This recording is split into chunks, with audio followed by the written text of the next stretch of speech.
Bonjour, bonjour. Alors, a priori, on est en direct. Désolé, on a eu quelques soucis techniques, ce qui explique les 10 petites minutes de retard. En tout cas, on est content d'être là.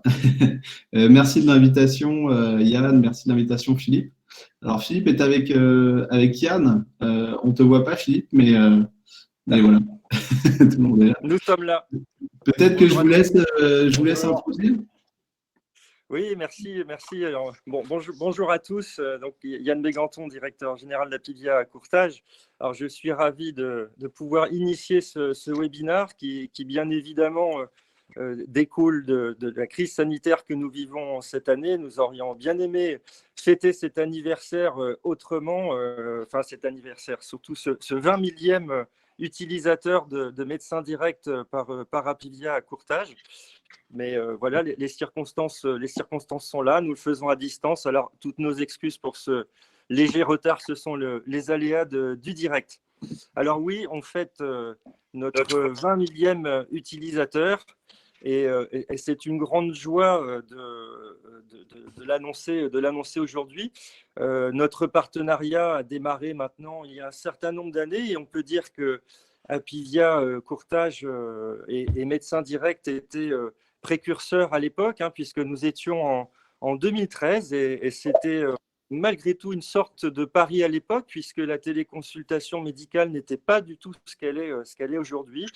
On a fait ce pari d'apporter un service supplémentaire et différenciant à l'ensemble de nos adhérents, puisque très rapidement, ce service de médecin direct a été accessible et gratuitement à l'ensemble des adhérents complémentaires santé du courtage. Alors, lorsque nous avons initié ce partenariat, quelle était notre volonté? Notre volonté, c'était bien sûr de profiter de l'innovation de ce service proposé par Médecins Directs, qui était d'apporter du conseil médical à distance. Et c'est vrai qu'à l'époque, le gouvernement parlait déjà beaucoup de la lutte contre les déserts médicaux, de la difficulté d'avoir accès à certains spécialistes. Et quand on voit aujourd'hui que la spécialité la plus consultée chez Médecins Directs, c'est la dermatologie, eh bien oui, dermatologie, c'est bien une spécialité où il est très difficile d'avoir un rendez-vous physique. Donc, c'est ça que nous souhaitions accompagner en lançant ce service avec Médecins Directs. Alors, bien évidemment, il y a eu une progression du nombre d'inscrits, du nombre d'adhérents Apivia qui souscrivaient au service sur le site Apivia. Et puis, nous connaissons cette année une crise sanitaire et son premier confinement qui sont venus accélérer, bien évidemment, le recours au service de médecins directs.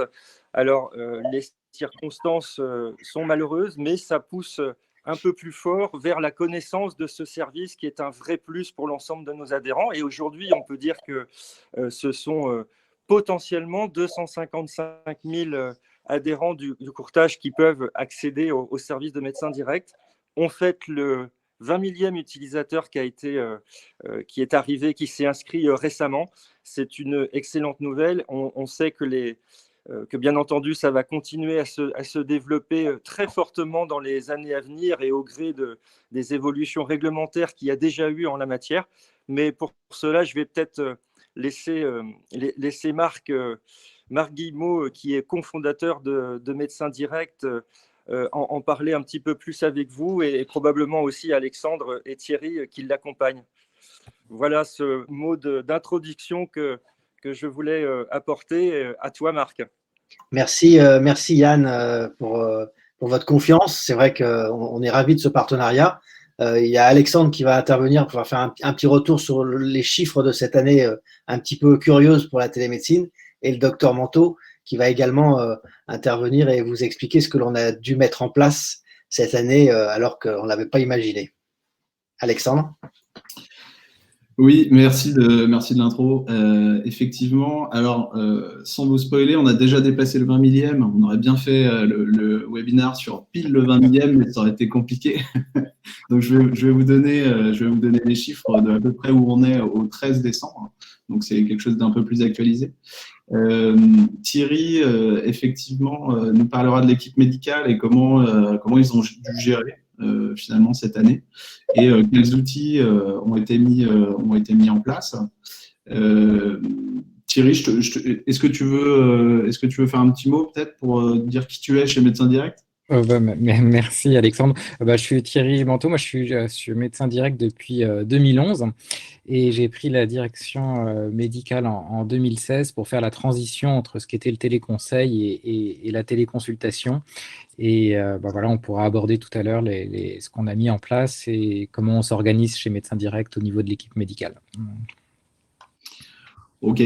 Alors, je vais commencer par vous resituer où est Médecins Directs en 2020. Aujourd'hui, on a à peu près 14 millions de bénéficiaires sur notre plateforme.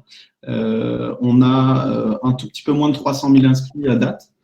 Vous voyez que le nombre moyen d'inscrits par mois augmente relativement vite, et notamment depuis le mois de mars. On travaille à peu près avec 60 marques, donc on est indépendant de tout assureur, mais on travaille avec un certain nombre et on dépasse les 1000 consultations par mois aujourd'hui, ce qui nous permet d'avoir un taux de satisfaction fiable d'un peu plus de 91%. Il aussi entre 91 et 93% de satisfaction positive. Alors j'ai attaqué en brille d'entrée, mais n'hésitez pas en fait. Vous avez vu, hein, j'ai vu qu'il y a eu pas mal de bonjours. Alors bonjour à tous sur le chat. On a une rubrique questions. Donc si voilà, pendant la presse vous avez des questions qui vous viennent, on peut vous écouter, ou en tout cas on peut vous lire et on répondra évidemment à la fin de nos slides qui, je l'espère, seront le plus court possible pour pouvoir échanger le plus avec vous. Donc, n'hésitez pas à poser vos questions sur le chat. Ce qui nous intéresse le plus aujourd'hui, donc, ce sont les chiffres spécifiques, effectivement, Apivia, Médecins Directs. Donc, au 13 décembre, on a 20 883 inscrits sur la plateforme. Et donc, on a à peu près 8500 en 2020 à l'heure où je vous parle, parce qu'on a eu quelques inscrits en plus entre le 13 et aujourd'hui. Ça, c'est, voilà, je voulais remercier surtout le travail de Méline et Jean-Michel sur la partie communication, avec qui, depuis 2 ans, on travaille énormément à faire des messages un peu plus spécifiques à vos adhérents. Nous, on les appelle les patients, mais à vos adhérents. Et donc, on a réussi, ce qui n'avait pas été fait sur la plateforme jusque-là, à faire un grand nombre d'inscrits en très peu de temps. Alors, je remets juste la slide. Hop. Donc, ce qui nous permet aujourd'hui d'avoir un petit peu moins de 6500 consultations donc, depuis 2013, et on voit une forte appétence au service depuis le début de l'année. Bien sûr, elle a été accélérée par la période Covid, mais on est en dessous de 3000 consultations et on voit que ça augmente de manière assez significative. Les premières étapes, on le sait sur notre plateforme, sont d'abord l'inscription et après la mise en place du service avec la récurrence de l'utilisation, ce genre de choses. Alors, quel est le patient type chez nous? Alors, on voit au niveau de la répartition des inscrits que le patient type a plus de 61 ans en moyenne. Ce qui prouve bien que le service n'est pas juste adapté au cadre de 40 ans en ville, comme on peut le lire sur certaines plateformes ou médias. Donc, on essaye d'adapter le service au maximum de personnes possible. On voit que le patient type consulte un tout petit peu plus dans les heures ouvrées. Alors, peut-être que s'il a plus de 61 ans, il est un peu moins concerné par le travail et donc il peut le faire quand il veut, mais on a quand même une grosse partie dans le non ouvrable, donc c'est à partir de 20h ou le week-end.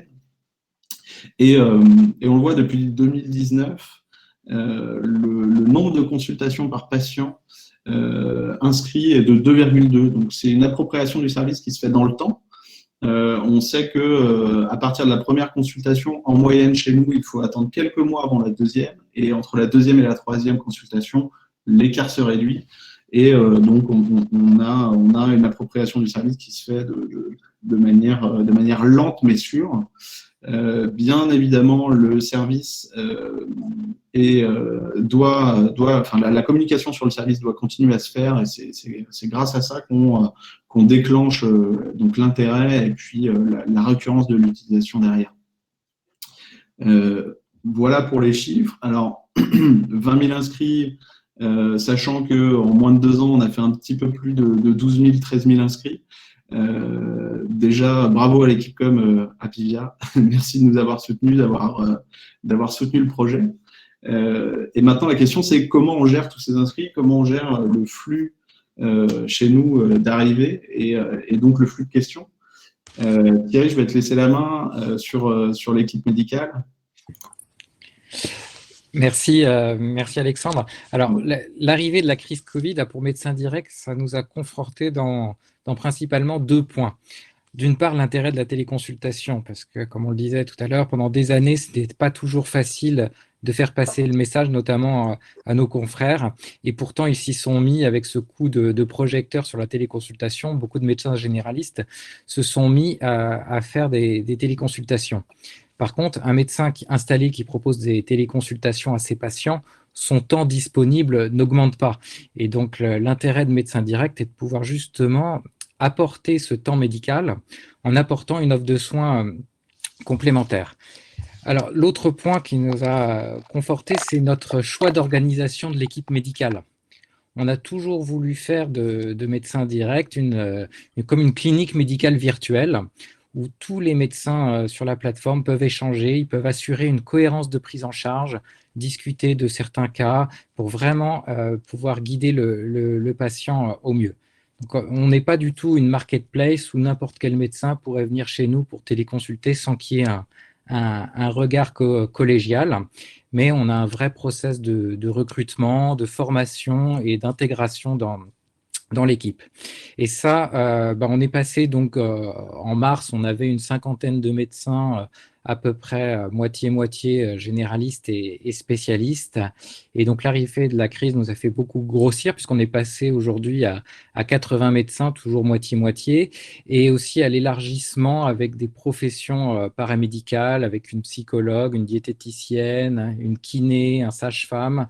Voilà, ça permet d'élargir notre offre de propositions de soins. Cette organisation, elle nous a vraiment permis d'affronter donc l'arrivée brutale de la crise et surtout de nous adapter au fil des semaines. On l'a vu, ça changeait beaucoup jusqu'à toujours aujourd'hui où il faut toujours s'adapter à l'évolution. Notre rôle en tant que directeur médical, on est 2 pour ce rôle, c'est entre autres de transmettre les bonnes recommandations au reste de l'équipe. On a élaboré des questionnaires, des protocoles de prise en charge, des protocoles de suivi, mais aussi pour les patients et des FAQ pour les patients, pour les aider à se retrouver. On est convaincu qu'il est important de donner les bonnes réponses aux patients qui sont souvent noyés dans des informations contradictoires. Tu peux mettre la slide suivante, Alexandre, merci. Donc voilà, quand un patient vient chez Médecins Directs, il peut poser tout de suite sa demande de téléconsultation, mais il est guidé. On a fait des questionnaires justement pour le guider et aussi il a des informations, donc les dernières informations, notamment sur la Covid et sur les FAQ que l'on peut faire. Du côté du médecin, il est aussi aidé dans ce qu'on appelle l'anamnèse, c'est-à-dire pouvoir recueillir le maximum d'informations sur le patient, sur ses symptômes, pour pouvoir adapter au mieux sa prise en charge. C'est vraiment l'important, c'est vraiment de donner les bonnes réponses aux patients qui sont souvent noyés d'informations contradictoires. On l'a vu avec toutes les chaînes d'infos, tous les médecins qui passent, qui se relayent, qui disent pas toujours la même chose. Donc c'était vraiment un travail d'agrégation de toutes ces données pour le proposer aux patients. Et au final, ce qui peut paraître une simple prescription par exemple, de test PCR, c'est en réalité une véritable consultation. On analyse le contexte, les risques du patient, on explique les mesures à prendre, donc on propose un vrai accompagnement. Voilà Marc, je te laisse. Peut-être Thierry, je me permets de rebondir là sur ce que tu as dit. Sur l'accompagnement, justement, qu'est-ce qui a été fait, qu'est-ce qui a été mis en place? Alors moi je sais, mais évidemment, je te pose la question. Pendant cette période Covid, donc il y a eu un questionnaire qui a été mis en place sur notre plateforme et Voilà. on fait aussi quelque chose que les autres plateformes ne faisaient pas forcément, ou en tout cas on nous a remercié de le faire. C'était le suivi de Le patients. suivi, c'est ça. Donc, on avait d'une part le protocole de prise en charge pour voilà, recueillir, comme on n'a pas l'examen clinique en téléconsultation, le but c'est d'élargir au maximum l'interrogatoire pour avoir la bonne prise en charge pour le patient. Mais une fois que c'était fait, on ne voulait pas l'abandonner. On l'a vu surtout au mois de mars où on n'avait pas de test PCR, on ne pouvait pas tester. Donc c'était très important de ne pas laisser tomber le patient. On lui a dit, bah oui, vous avez peut-être le Covid, on ne peut pas le savoir. Mais voilà, au revoir monsieur. Non, ce n'est pas possible. Donc, on a mis en place un véritable suivi pour que chaque jour ou tous les 2 jours, en fonction de leurs symptômes, ils pouvaient renseigner un questionnaire et ça générait des alertes où ils étaient rappelés en fonction des différentes alertes. Ça, c'est vraiment notre… effectivement, quand on parle d'accompagnement, ce n'est pas juste au moment de la téléconsultation. Merci Thierry. Marc, je te laisse prendre la main sur une question qu'on nous pose très régulièrement et j'imagine qu'on doit vous poser quand vous parlez de téléconsultation. C'est est-ce que c'est une téléconsultation remboursée par la Sécu? Comment ça se passe à ce niveau-là, Marc? Tu peux nous aiguiller? Oui, c'est une question. On a tous en tête les informations diffusées depuis près de 2 ans maintenant par le gouvernement et par les médias sur le fait que la téléconsultation est prise en charge par la sécurité sociale. Alors, je vais vous expliquer un petit peu ce que l'on propose nous et ce que propose le remboursement sécurité sociale. Donc, vous avez un tableau que je diffuse avec à gauche les conditions de remboursement des téléconsultations telles qu'elles ont été prévues par la sécurité sociale et à droite les conditions d'utilisation du service médecin direct. Donc, pour qu'une téléconsultation soit prise en charge et remboursée, il est fortement recommandé que le médecin qui assure cette téléconsultation connaisse son patient. En d'autres termes, vous pouvez faire une téléconsultation assez facilement pour qu'elle soit remboursée avec votre médecin traitant. Alors, il y a quelques dérogations, notamment il y a une dérogation avec la crise du Covid qui est prolongée jusqu'à la fin 2021, où dans certains cas, si votre médecin traitant n'est pas disponible, vous pouvez faire appel à un autre médecin pour faire une téléconsultation. Néanmoins, dans ce contexte-là, les délais de prise en charge sont quasiment aussi longs que si vous prenez un rendez-vous physique, puisque le médecin va ouvrir un planning à des téléconsultations, mais il ne va pas forcément avoir plus de temps pour vous répondre et pour prendre en charge la téléconsultation de façon rapide. Tous les médecins, loin de là, ne proposent pas un accès à un service de téléconsultation. Et en tout cas, c'est souvent des généralistes et on n'a quasiment pas ou très peu de spécialistes qui proposent le service de téléconsultation. Évidemment, le service de téléconsultation tel qu'il est pris en charge ne fonctionne qu'en heures ouvrées, en jours ouvrés, puisqu'il y a peu de médecins, sauf à ce que je me trompe, qui proposent des téléconsultations le soir, le week-end ou les nuits. Et enfin, pour que la téléconsultation soit remboursée, il faut qu'elle soit impérativement faite avec un système de vidéo, parce que sinon, la sécurité sociale considère que ce n'est pas un acte médical. Donc, côté médecin direct, eh bien, les actes vidéo, bien sûr, on en fait, mais finalement, on en fait assez peu parce que c'est relativement peu une demande médicale. S'il y a des questions sur ce sujet, Thierry pourra y répondre. L'essentiel des consultations que l'on fait sur médecin direct sont faites par des échanges écrits, via le web, via les applis Android ou iOS. On peut échanger avec le médecin, engager une téléconsultation par écrit avec des photos, des pièces jointes, mais il y a un pourcentage relativement faible chez Médecin Direct de consultations qui sont faites en vidéo. Donc, chez Médecin Direct, on a une prise en charge médicale qui évidemment est 7 jours sur 7, 24 heures sur 24, et on a un retour statistique de moins de 16 minutes dans 90% des cas. Donc, la première réponse apportée à un patient intervient en moins de 16 minutes dans 90% des cas. Évidemment, on répond à toutes les sollicitation, quel que soit l'endroit où se trouve le patient, qu'il soit en France, outre-mer ou expatrié à l'étranger. Pour nous, la géographie, l'emplacement géographique du patient n'a pas d'importance. On peut, comme je disais, solliciter médecin direct par écrit, par téléphone ou par vidéo. Et on est organisé en clinique médicale, c'est-à-dire que nos médecins sont choisis, formés et recrutés par notre direction médicale, ce qui permet d'organiser des astreintes médicales en fonction de la charge et du nombre de sollicitations que nous avons sur la plateforme. On augmente régulièrement le nombre de médecins également, puisque on a un planning de recrutement et d'intégration de certaines spécialités, là aussi, qui sont en fonction des demandes que l'on peut avoir. Il y a une équipe médicale comme une clinique, donc on a la possibilité d'avoir une prise en charge qui est coordonnée et graduée en fonction de la typologie du patient et en fonction de la typologie de sa demande. La téléconsultation initiale peut être transférée vers un gynécologue ou vers un dermatologue si le médecin généraliste qui prend en charge la téléconsultation le juge utile.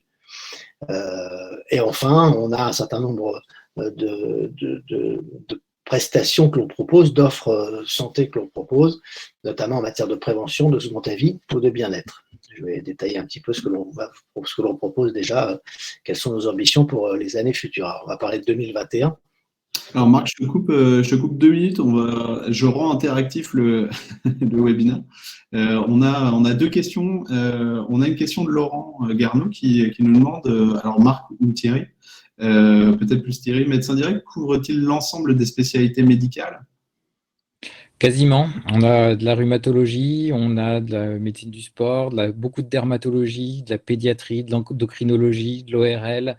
Donc, on couvre quasiment beaucoup de spécialités.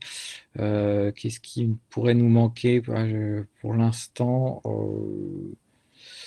Là, ça ne me vient pas à l'esprit tellement on est large, puisqu'on couvre la cardiologie aussi, la gastro. En fonction des demandes, Thierry, on s'adapte. J'ai vu que on avait eu un certain nombre de demandes en pédiatrie sur ce dernier temps, ce qui nous a permis aussi de recruter. On avait un besoin là-dessus et voilà, de recruter. On a dès qu'il y a besoin de demande et dès que le médecin, souvent dans les spécialités qui sont peu sollicitées, le médecin est tout seul, le spécialiste, et il répond au fur et à mesure en fonction des besoins. Et puis dès que ça dépasse un certain niveau, on lance le recrutement pour doubler, tripler. Par exemple, la dermatologie, ils sont 8 actuellement pour répondre aux différentes demandes et s'organiser pour assurer une présence chaque jour d'un dermatologue. Merci. Désolé Marc de t'avoir coupé. Je te remets une autre question qui va te permettre de faire une belle transition, tu vas voir. Une question de Jean-Michel Pogam. Que va apporter votre rapprochement avec Teladoc et quelles pourraient être les traductions sur le service de téléconsultation intégré aux offres Apivia Courtage? Effectivement, c'est là où je voulais en venir. C'est qu'on a un certain nombre de sollicitations de nos partenaires et évidemment de nos patients qui nous font penser qu'il faut qu'on soit capable de prendre en charge le patient de A à Z. On appelle ça la téléconsultation augmentée. En fait, on veut dupliquer ce qui se passe dans le monde de l'assistance depuis plusieurs décennies, à savoir que quand on vient chez Médecin Direct aujourd'hui, on pose sa question, on a une téléconsultation, on a un échange avec le médecin, et puis dans la majorité des cas, l'acte médical se termine là, et si on veut réintervenir une nouvelle fois, on va réenclencher une nouvelle téléconsultation. On se dit que on pense qu'il est légitime d'accompagner le patient. Alors, avec un continuum de services, donc on part de ce qu'on appelle nous la PSS, c'est-à-dire la prévention sur site ou la prévention en ligne. Donc, on va faire des actes de prévention initiaux pour justement prendre en main un patient dès la problématique qu'il peut avoir et qui, dans certains cas, ne sait pas qu'il a cette problématique médicale, jusqu'aux soins, puisqu'on est organisé en clinique, comme on l'a expliqué. Et là, on a un certain nombre de produits nouveaux, comme le deuxième avis, la deuxième opinion médicale, qui nous est apportée par le réseau du groupe Teladoc. Donc, pour répondre à Jean-Michel, donc c'est un des modules que l'on propose maintenant depuis qu'on fait partie du groupe Teladoc, c'est des actes de deuxième avis médicaux, même si on en faisait déjà un petit peu au sein de Médecins Directs avec les spécialistes que l'on a embarqués chez nous. Le deuxième avis est une prestation plus large avec un réseau de spécialistes plus important que l'on va chercher dans le réseau Teladoc dans n'importe quel pays du monde en fonction de la pathologie. On reste très différenciant de par notre indépendance de tout assureur. On reste très différenciant et très fidélisant. Nos partenaires le disent et le répètent régulièrement. Donc pour nous, ça reste un point important à bien maîtriser. C'est la différenciation qu'on propose aux assureurs, aux mutuelles ou aux IP, voire à certaines entreprises. On a également pour mission, enfin, on veut se fixer comme objectif que le service devienne un service de soins, donc qu'il soit pris en charge par un assureur comme un sinistre, comme une téléconsultation traditionnelle. Et là aussi, le sujet du remboursement est au centre de nos réflexions. Même si ça reste très compliqué, parce que quand on échange avec l'État, surtout en cette période de crise, on a peu, voire pas de retour sur nos demandes, mais clairement, notre objectif est de faire en sorte que cette clinique digitale soit reconnue comme un centre de soins digital. Et enfin, on a un module là aussi qui vient du groupe Teladoc de contrôle médical à distance, donc avec des médecins experts en assurance qui permettent, on a déjà lancé un service avec quelques médecins qui vont permettre notamment de raccourcir les délais de traitement d'une expertise qui aujourd'hui est difficile à mettre en place dans certains cas et par certains groupes d'assurance. On propose de digitaliser le process pour que le médecin expert intervienne à distance auprès d'un patient.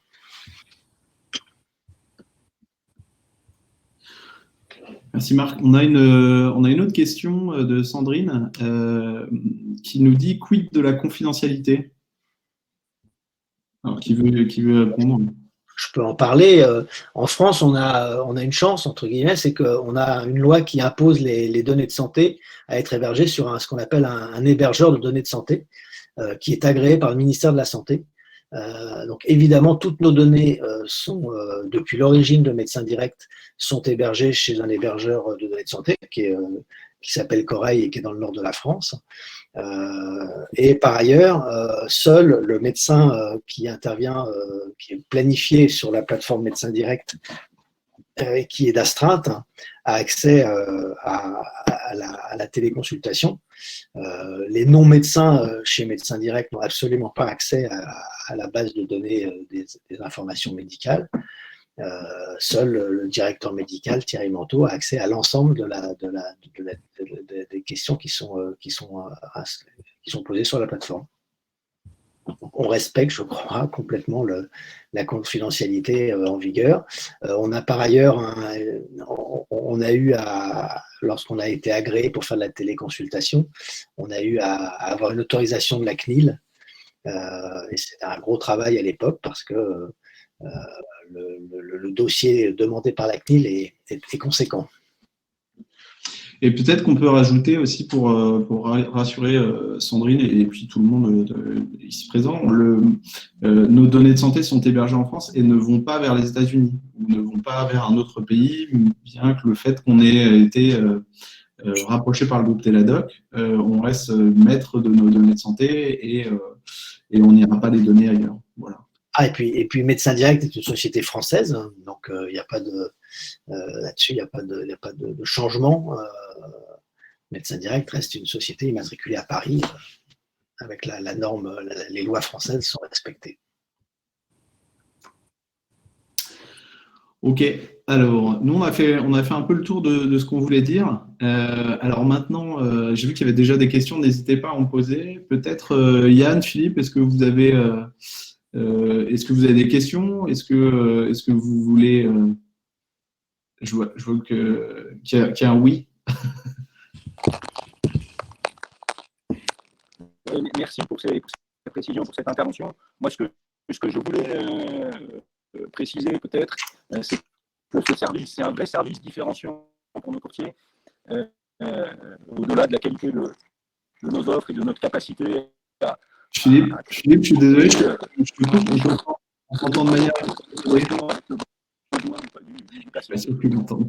Le fait d'étoffer notre palette de services et le fait de pouvoir effectivement faire bénéficier nos courtiers du service médecin direct, c'est un vrai avantage comparatif aujourd'hui qui a fait ses preuves, qui est extrêmement facile et explicite pour une présentation au client final. Et donc, on est ravis effectivement de pouvoir capitaliser sur cette réussite. Merci Philippe. Alors, c'est un peu coupé, je suis désolé, j'ai dû parler en même temps que toi, mais c'est une très bonne connexion avec Yann. Ouais, il brésil un petit peu. Alors, je vais couper ton micro de. Je vois que effectivement, Philippe, merci de l'intervention. On essaye de vous accompagner, en tout cas avec notre service communication, notre service contenu, sur une offre marketing ou en tout cas une description de l'offre qui est la plus claire possible. On sait qu'il y a quelque temps, la téléconsultation, c'était un peu inconnu pour la plupart des gens. Beaucoup de personnes s'en méfiaient. Aujourd'hui, c'est quelque chose de plutôt établi. On a vu l'utilité depuis mars, malheureusement, et d'un autre côté, heureusement qu'on était là et que vous pouviez proposer ça à vos adhérents. Donc voilà, après, ce genre de contenu et d'offres est amené à évoluer et on échange beaucoup avec votre équipe com. Et n'hésitez pas d'ailleurs à leur remonter bien toutes les demandes, les interrogations, ce genre de choses. Nous, on peut se rendre disponible pour soit faire des points avec vous et discuter de ce qu'est la téléconsultation, ce que Médecin Direct apporte, etc. etc. Alexandre, il y a encore des questions qui sont arrivées dans le chat. Pour toi, Thierry, peut-on utiliser le médecin généraliste de Médecin Direct pour obtenir une ordonnance pour une consultation avec un spécialiste, entre parenthèses, parcours de santé? Alors, non, en fait, la définition du parcours de soins, c'est le médecin traitant qui adresse à un spécialiste, mais pour que justement que le médecin spécialiste puisse envoyer un compte-rendu au médecin traitant et le mettre dans le dossier du patient. Donc, nous, on a notre propre parcours de soins dans le sens où quand un généraliste qui est en première ligne est avec un patient qui nécessite un avis spécialisé, on va le diriger vers nos propres spécialistes en téléconsultation, mais on ne pourra pas faire de courrier pour un spécialiste en dehors du réseau Médecin Direct. Une question de Mathilde Gendreau qui nous demande si nos médecins parlent-ils d'autres langues que le français? Oui, alors on a anglais déjà, espagnol aussi, polonais, italien, donc ce qui couvre déjà pas mal de possibilités. Espagnol, non, tu l'as dit, espagnol. Oui, espagnol, oui. Ouais. Effectivement, la plateforme est accessible en 4 langues. Donc les questions peuvent se poser dans différentes langues, mais aujourd'hui, la traduction se fait en différentes langues aussi. S'il y a des demandes spécifiques sur des contrats d'expatriés ou d'impatriés avec des langues qui sont un peu moins communes, on peut aussi s'appuyer sur notre réseau Téladoc. Il ne faudra pas hésiter à nous demander s'il y a des besoins particuliers là-dessus. On avait une autre question. Pendant le premier confinement, la demande portait-elle plus sur les symptômes de la Covid ou sur d'autres pathologies pour lesquelles les patients ne voulaient pas sortir de chez eux? N'y a-t-il pas eu une recrudescence des patients qui ne se sont pas soignés? Alors, ça, c'est très intéressant. Effectivement, il y a eu de gros soucis là sur la plateforme. On l'a vu sur notamment des renouvellements d'ordonnances ou des patients qui étaient coincés parce qu'ils ne pouvaient pas aller consulter leur propre médecin. Mais bon, on était quand même à 80% sur la Covid au printemps.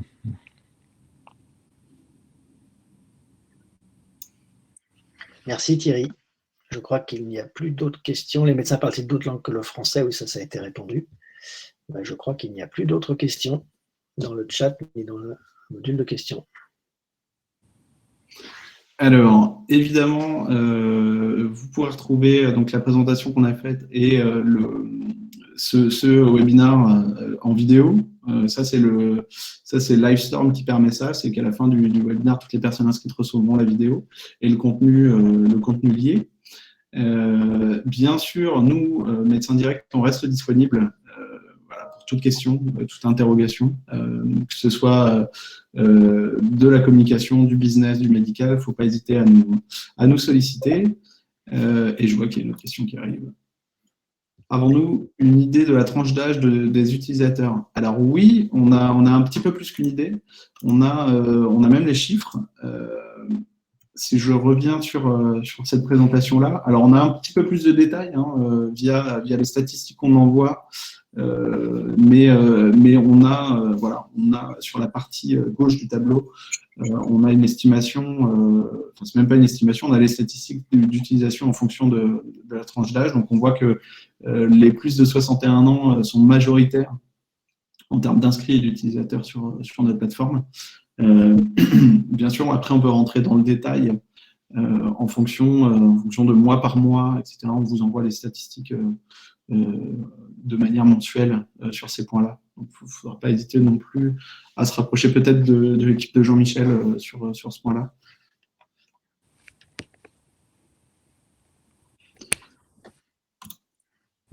Je ne sais pas si on a récupéré Philippe ou Yann. Alors, on ne les a pas perdus, mais Vous nous entendez? Là, on vous entend. Ouais. Alors, ça va grésiller un petit peu, mais peut-être que s'il n'y a plus de questions, je peux vous laisser conclure éventuellement. Oui, effectivement, je vous entends très mal. Voilà, ça y est, c'est mieux, il n'y a plus de grésillement. Écoutez, moi, je merci pour votre intervention à tous les trois. Encore une fois, c'est 7 ans de partenariat, puisque nous avons démarré le 1er janvier 2014, c'est 7 ans de satisfaction.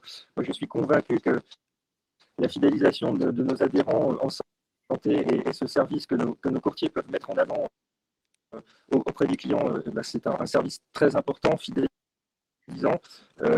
Bien sûr, il faut que la promotion continue à se faire, parce que plus nous aurons d'utilisateurs, plus nous aurons de personnes qui découvriront tout ce que vous venez de décrire et la qualité de vos services et de quelle manière ça peut répondre dans un temps extrêmement rapide à une problématique posée à notre client qui, dans la situation donnée, se retrouve patient vis-à-vis de vous.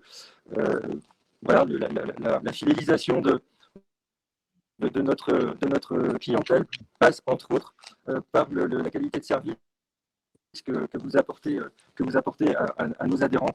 Et plus ils sont nombreux à l'utiliser, mieux ce sera. Alors j'espère que les années qui viennent vont encore conforter ce service et vous avez présenté vos ambitions de 2021 et bien évidemment nous serons là nous aussi pour accompagner ce développement et ces nouveaux services dans les années à venir. Merci. Merci. Merci à vous. Merci. On entendait aussi bien que Charlie Dalin dans les vacations du Vendée Globe.